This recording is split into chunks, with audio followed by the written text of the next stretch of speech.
Well, hey, kindred spirits, you came back to see me. I am so glad that you are here, and I wanted to thank every one of you who watched my last video and gave it a thumbs up and commented on it. It has seen a lot of different people, or I should say, a lot of people have seen it, and so I really appreciate all the positive feedback about that. That was a very special video for me to make, so I really appreciate all of you who watched it. Now, if you are watching this because you are getting ready to study or go to sleep and you just want to hear something that's sort of monotonous in the background, just turn your phone over and just close your pretty eyes and go to sleep. Or maybe if you're cleaning house, or if you're just going on a walk, or you just are doing some kind of busy task and you don't want to be alone with your thoughts and you want to hear somebody softly talking in the background, I'm here to keep you company. So I really appreciate you choosing my videos. Yet that means a lot to me. And today we're going to talk about something that is a big interest to me, and I hope it will be interesting to some of you as well. And we're going to talk about gardens because here in the southeast, it is planting time, and most people say to wait until May 1st before you put anything in the ground. And some of us get itchy fingers and we want to get our hands in that dirt sooner, and so some of us have started a little bit sooner. I, for one, have.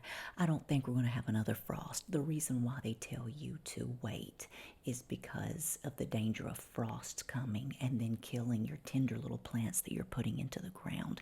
And so you want to wait until the danger has completely passed, and by May, we don't have any more frost. Really, by mid-April, we don't have any more frost.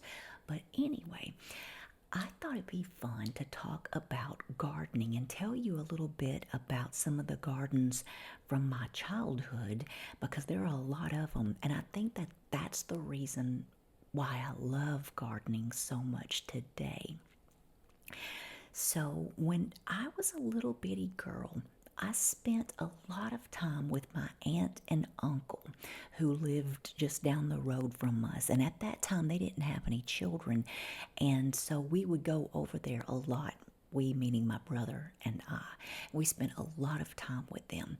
And they didn't have enough land to put out a garden in. So I don't exactly remember if my uncle rented the land or he leased the land, or it was just given to him to put a garden on, I should say.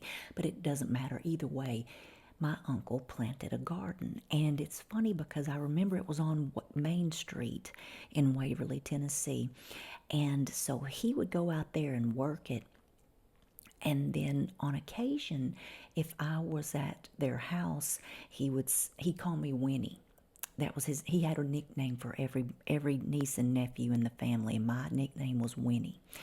And he would say, "What do you say, Winnie? You want to go out to the garden with me?" And so I thought that was the greatest thing in the world. So he had a big old white pickup truck, and I jumped in that pickup truck. Sometimes barefooted, and of course no seatbelts, and keep in mind this was the late 70s, early 80s. Seatbelts, what's a seatbelt, but back then. But anyway, so we'd go to town and we would go to that garden spot. And I never helped him plant the garden, but I helped him harvest it. And so I remember one summer, he mostly had squash and cucumbers that he planted. And he planted the yellow crookneck squash and cucumbers and peanuts. He planted a lot of peanuts. And I don't know if you've ever had a peanut fresh, but they're hard on your stomach. First of all, you gotta cook them, but they have a different flavor. A homegrown peanut does. So I don't think people grow peanuts quite as much as they used to. But anyway, so I helped him harvest, and we had these bushel baskets, and so I helped him pick cucumbers and the squash. And I remember picking those cucumbers, and I don't know if y'all have ever picked cucumbers from a garden or not, but they have these little bitty, almost, the leaves have these little bitty, they're not splinters, but they feel like it sometimes when they poke your fingers. when you're picking them. And so I remember getting all those little cucumbers, and they were a Kirby cucumber. And so they were kind of small. And so we brought them back to my aunt's, their home. And then my grandmother lived real close to them.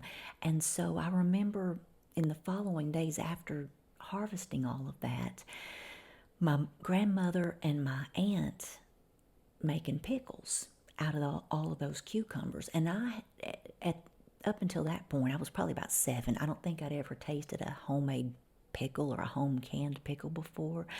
And that's probably the time that I became hooked on gardening, was tasting that delicious food and knowing that you could make something that I was used to just buying from the store. That's what really got me cemented in the fact that I've got to have a garden when I grow up. And so I had another aunt who lived in the same little town, and they were my great aunt and uncle, so they were my grandmother's sister and her husband, and they had a big old garden. I mean, a big garden. They lived out in the country, and they had a big catfish pond too. So I loved to go over to their house because we would usually go after church, and my aunt would fix hush puppies and fried catfish and coleslaw and creamed corn. And she would use corn from her garden. And Lord have mercy. Oh my gosh, I can still taste that creamed corn right now. It is so delicious. And she would use cabbage from her garden to make her slaw with. And then that catfish was caught from the pond. And so it was such good eating like that really homegrown food. And I wanted to emulate that for my kids when they got older. We don't have a catfish pond, but we've tried to emulate some of that stuff for them as they've gotten older or grown up, throughout the years. But I also remember too gardens surrounding my home when I was a little bitty girl. Now, my husband and I had, let me tell you this first. My husband and I have decided that we have too many inputs and too much technology. And so we're pretending like it's 1985 in the evenings. And what that means is if you weren't born back then, I'll tell you, we did not, of course, have the internet, and we didn't have constant news 24/7, and we didn't have cell phones. The only phone we had was one that was hanging up on the wall, and we didn't have the TV stations. We only had about 3. And so we were not constantly being bombarded with information, because I think we have information overload right now. And so our evenings when I was a kid were spent, talking to each other or reading or going outside to play or working in the yard or working on a project. And so that's what Chris and I have been doing. And we have rediscovered each other. We've been married nearly 30 years, and I'm embarrassed to tell you that we have spent a lot of our evenings not even talking hardly, because we're both enthralled in something else on the computer or on the phone, and that's terrible. So we've decided we're not doing that anymore. So all that to say, so that's the lead up to this next part about the gardens surrounding the homes that in my neighborhood when I was a little girl. So where I lived, and I can't wait. Someday I'm going to tell y'all some long stories about my childhood, because there are so many fun things to tell. But where I lived on a little street called Commerce Street in Waverly, and it was very close to the railroad tracks. And it was the best little neighborhood. It was small, and right up the street from us there was a little store called Spencer's Grocery, and it was just a little bitty tiny small grocery store. And it was so nice because a lot of people didn't have cars, or maybe they did, they just chose to walk, but people would walk up and down that little street all the time and pass by, and we'd say hello, and so it was so much, there was so much community activity going on without even trying, because people were just walking back and forth, maybe to the store to visit their neighbors. But back then, the neighborhood, even though probably we were on the poor side of town, I didn't know it at the time, but we probably were more of the poor side of town over there. But no, people, first of all, didn't have easy credit, didn't have the ability to get a lot of just stuff, and so the yards were already always meticulously maintained. Everyone's yard was beautiful. They had flowers, and their homes were very well kept, and there wasn't a lot of junk and outbuildings and just a bunch of stuff everywhere. It was just very well kept homes. And so, surrounding our little house, we didn't have a garden, but there were two huge gardens next to us. And one garden belonged to Mr. Buchanan. And then the other garden belonged to a man. I never knew his name, but we called him Mean Man. And the reason why we called him Mean Man, he had good reason to be mean to us, but he made the most beautiful teepees out of little thin bamboo sticks, and he would train his beans to go up those little those bamboos, and he made bean teepees, and they were in a row. And to a little kid who doesn't even have to duck, they can just walk straight under a garden row with those little teepees of beans. It was like a fairyland. It was the greatest thing in the world. And so my brother and I and our little neighbor would get out there, and we would walk through his garden all the time, and we were always barefoot, and so we would be mud streaked and dirt streaked, and there is nothing like the feeling of being in warm dirt in the summertime on those bare little feet. Oh, it's the most delicious feeling in the world. But anyway, he would yell at us and say, "Get out of my garden," and so we'd scatter and run into the house, and then sometimes he'd come over and tell our parents, "Them kids have been in my garden," and then we'd get in trouble, and then we couldn't stay out of it, though, and we shouldn't have been in it, but we were just fascinated by it. And then so that was another thing that another exposure to gardens as a child. And it just, even though that man always yelled at us to get out of his garden, we just loved looking at it, and we didn't do too much damage. Of course, we weren't trying to hurt anything. We were just fascinated by it. And had he just been nice and said, "Hey, come over here and look," if he'd been a little kinder, I think it might have been easier to keep us out. I don't know. But anyway, my parents tried, but it was hard to keep us out of that dirt. So, and then I'm trying to think of something else that I wanted to tell you. Oh, just thinking about, thinking about those gardens as a kid and running through that dirt. This was something that my brother and I looked like just little. We looked like little, for lack of a better word, Cameron, my brother, and I were hell raisers. I probably shouldn't say that, but we kind of were. We were wild. We were wild and free kids. And my mother was busy, and we felt like we were wild. We probably weren't that bad, but my mother was working. My father was working a lot, and they were home, though, when we were young. My mother was, but she was busy often, and so my brother and I were constantly outside jumping ramps or making mud pies and just getting filthy.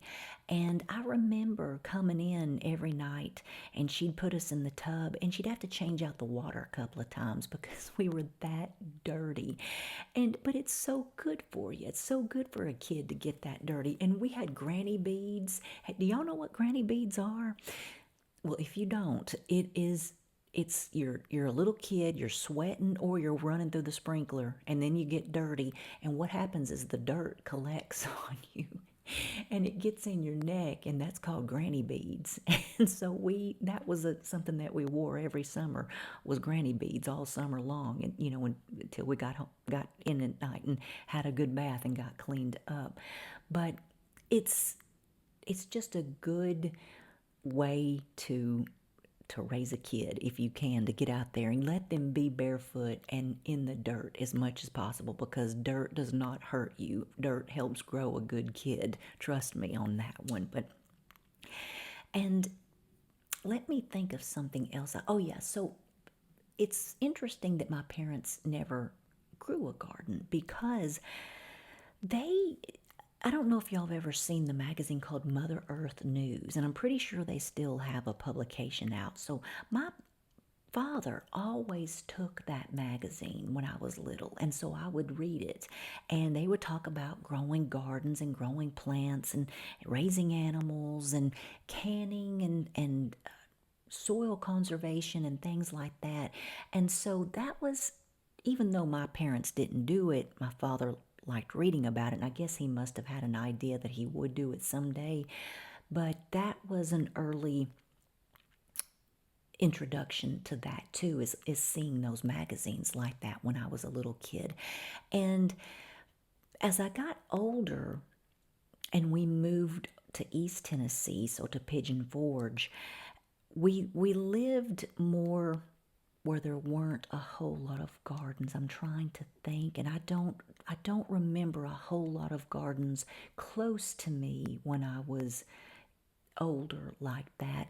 But I do remember one of my good friends, I'm still friends with her to this day, and I've spoke about her before in a couple of videos.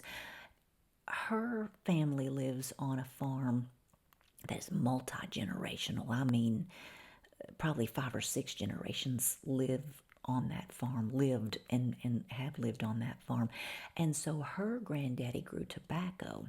And I remember going over there and going in their tobacco barn and seeing all of the tobacco hanging on tobacco sticks and drying in that barn. And the smell of it, it's just a good smell in there. And she and I would walk through the tobacco patch, and tobacco has these big old worms that get on it, and you got to hand pick them all off. And you cannot be squeamish if you got to go out there and pick off those worms. But anyway, we helped her granddaddy do that some, and so that was a neat introduction to that too, when I got to be a teenager anyway. And now my grandmother, she never had a garden. She had flowers when I was a little girl in pots, but she never had a garden until I got a little bit older. And she, after my granddaddy died, my uncle, the same uncle that I went to the gardens with when I was a little bitty girl in Waverly, my uncle plowed her a little spot out behind her house. She had a little trailer, and so he plowed her up a little garden spot behind her trailer. And so she planted all kinds of things. She planted lettuces and tomatoes and a few little bell peppers, and that's all I can remember right now. She might have planted some beans. It was just a small little plot. But when I got married in 1995, I would get off of work at about 3 in the afternoon, and I was a waitress at Applewood Farmhouse Grill for about 3 years. So, and anyway, so I worked very close to my grandmother where she lived. And so by this time, my grandfather had passed away. And so I would go visit her a lot, because my husband wouldn't be getting off work until a few hours later. And I went to my Mimi's house and passed the time of her. And so one of my favorite memories in the whole world is going over there as a newly married woman. And she said, "Are you hungry?" And I said, "Yeah." And she said, "Sit down, let me make you a wilted lettuce salad." And I thought, wilted lettuce? Who wants to eat wilted lettuce? And so I kind of looked at her funny. She said, "Oh, it's going to be good. It's going to be good." So she dashed out back and she picked a bunch of lettuce from her garden. She did grow green onions too, because I remember her pulling out a green onion from the patch. And she brought those in and she washed the lettuces. And that's another thing. If you've never tasted lettuce freshly snipped from the garden, you're missing out, because it almost has a velvety flavor. It's a velvety texture. It's so good. It's so good. So anyway, she washed up that lettuce and she cut up the onions, and then she fried some bacon. And then she took the bacon out of the grease and she cooked it in an iron skillet. It's very important to have it in an iron skillet. And into that bacon grease, she put a tablespoon of sugar and she stirred that around and let that sugar melt. And then she put about 2 tablespoons of apple cider vinegar. And she had to wait a few minutes for the bacon grease to cool down, because if you put it in while it's real hot, it'll splatter everywhere. So then she mixed in that vinegar with the bacon grease and she stirred that around real good. Then she took that warmed bacon grease, vinegar, and sugar mixture and poured it over that lettuce and onion mixture and stirred it up real good. So then she had some white beans on the stove. So my grandmother and I sat on her front porch and we ate white beans, cornbread, sliced tomatoes, and wilted lettuce salad. That food was so good. We didn't even hardly talk that whole time. We were just sitting there. We had, of course, our sweet tea, house wine of the South, and so we were sitting there, and I remember some rabbits scampering by, and my little cousins were across the way, and they were playing, and other people in the little neighborhood were walking around. But that was one of my favorite memories in the world. And I think afterwards we went inside and watched the Waltons for a little while before I had to get on back home. But anyway, if you are interested in that recipe and you want to see that made, let me know, because I'd be happy to make that entire meal for you. I'll recreate it for you so that you can enjoy that too, because it was so good. So I think too that having food like that in your home and seeing the difference in how it looks and how it tastes makes you want to cultivate a garden of your own, if you're able to, if you have property, or if you have even pots. You don't even have to have property, really. Just a small little bit of a 4x4 piece of dirt in your yard will yield beautiful results. That's all my grandmother had, was a 4x4 little piece of ground dug up in the backyard, and she grew all that good stuff back there. But when we moved out here to our home now, and it's been nearly 20 years, we live in an agricultural district, so everyone has a garden just about out this way. And whether it be for a huge amount of crops or just a little small garden that you eat out of, pretty much everybody has a garden out this way.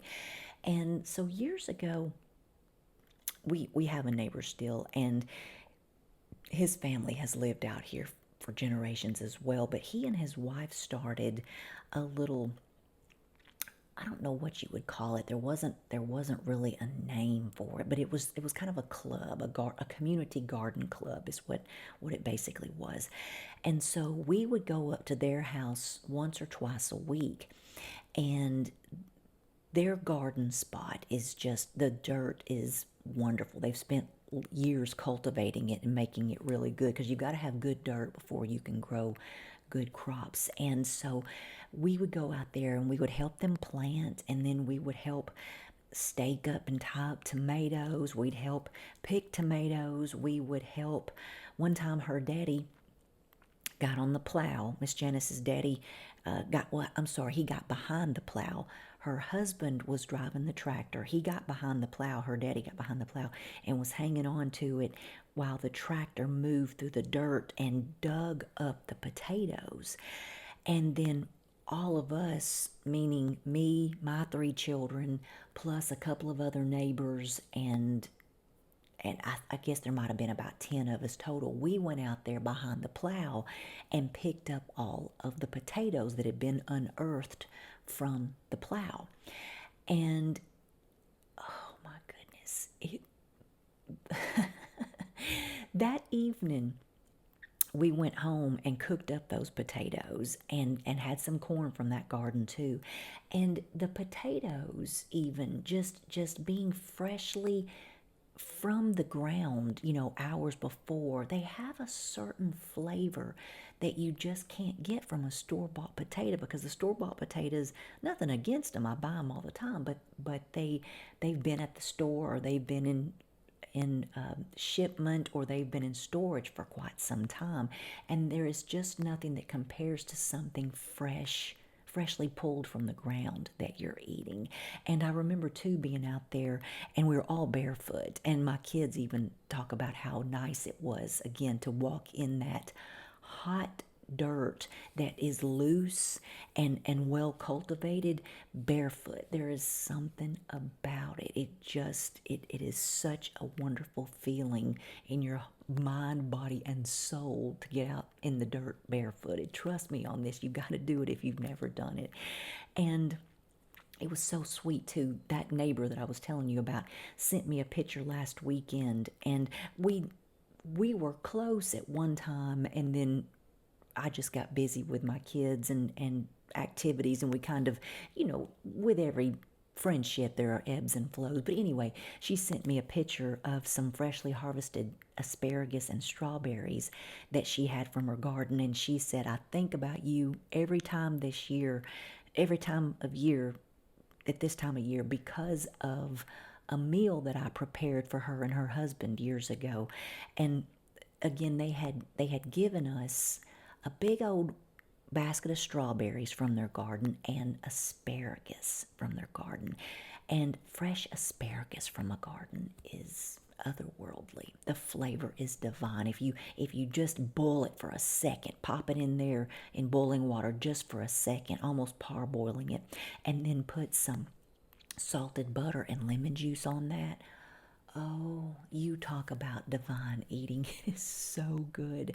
So I made a supper one night of fresh asparagus and a giant strawberry shortcake. So what I did was I made a big old biscuit. So instead of small biscuits, I made one giant biscuit and baked it.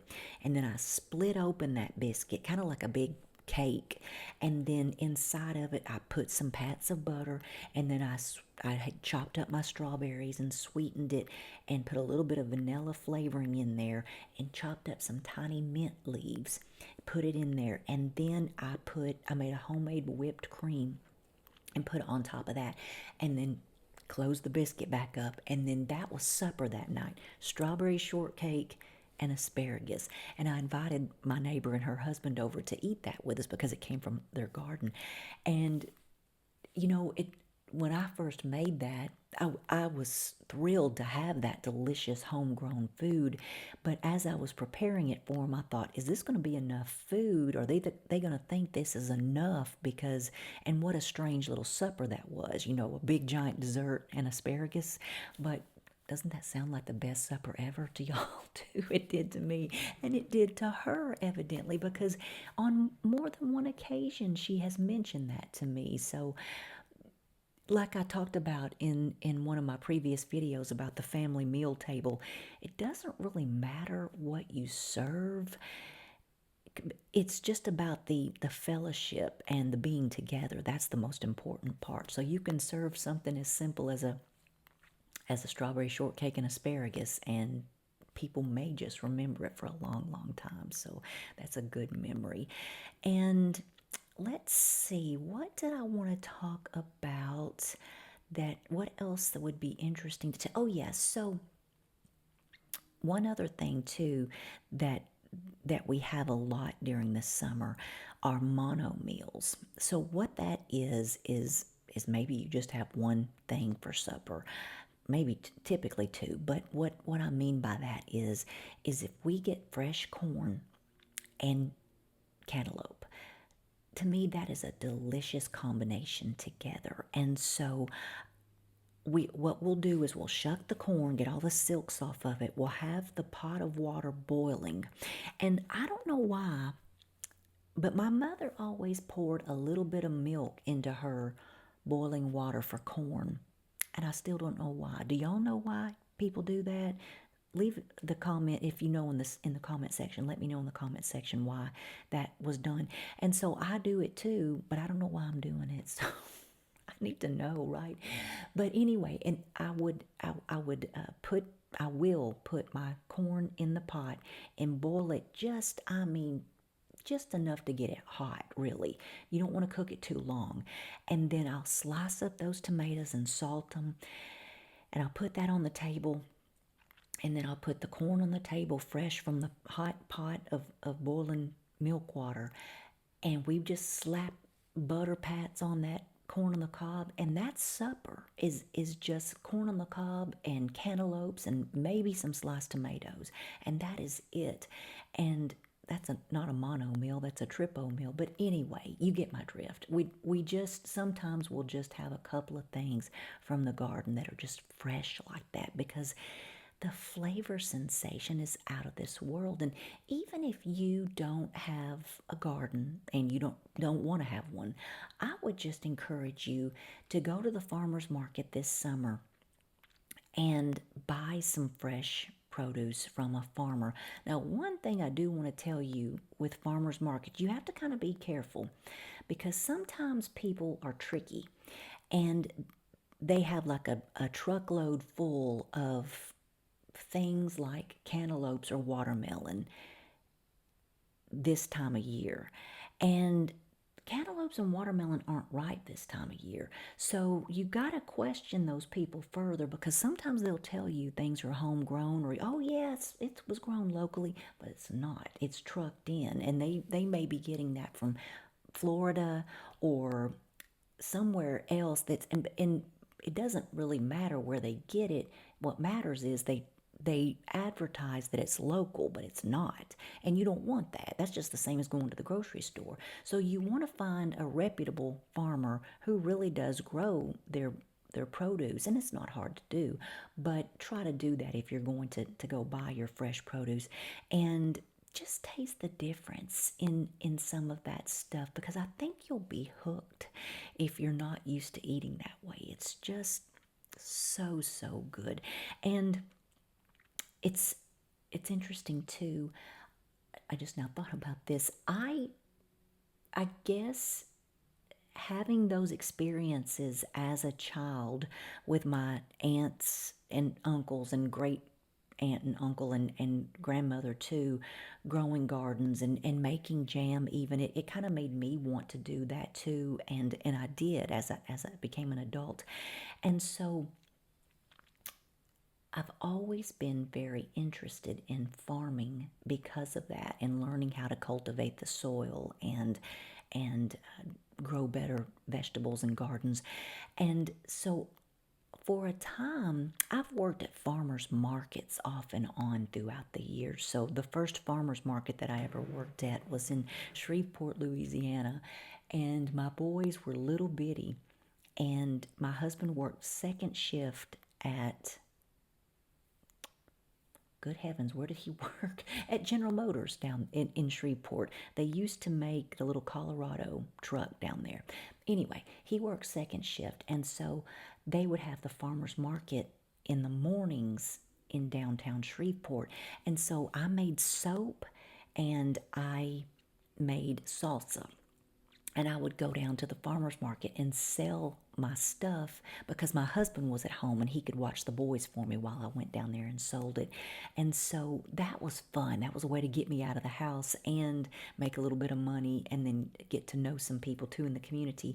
And then after that, when my kids, after they were all three born and we moved here to North Carolina, they started a farmer's market in Locust. And for years and years, me and my three kids would go to the farmer's market and sell things. And so I remember one year my daughter had lettuce and that she grew, and so she sold that. One son had blueberries. A farmer let him pick all these blueberries on their farm. And so Wesley got to resell those.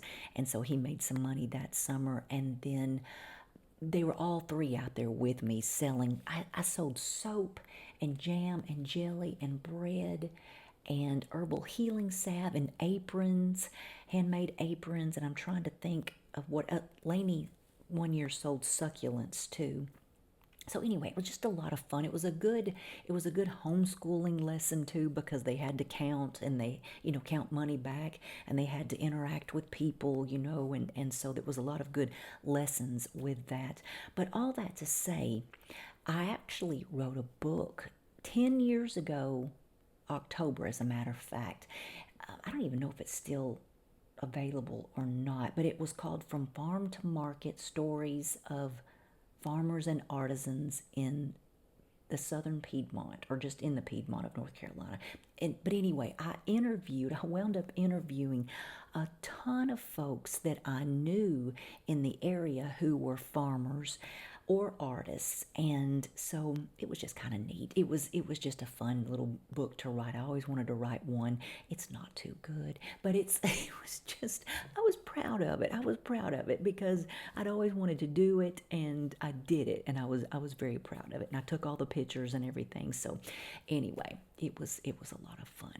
Well, my friends, I think that that's probably enough talking for now. I hope that this information was interesting to you if you didn't fall asleep, but hopefully it helped soothe you to sleep. But if you are still watching, would you do me a big favor and give this video a thumbs up? That helps to push this out to more people who might be interested in ASMR with a practical twist. So I appreciate y'all so much, and please know that I think every one of you are great, and I sincerely appreciate every single comment and every time you give my videos a like. That means a lot to me. Y'all take good care, and I can't wait to see you on the next video. Bye-bye.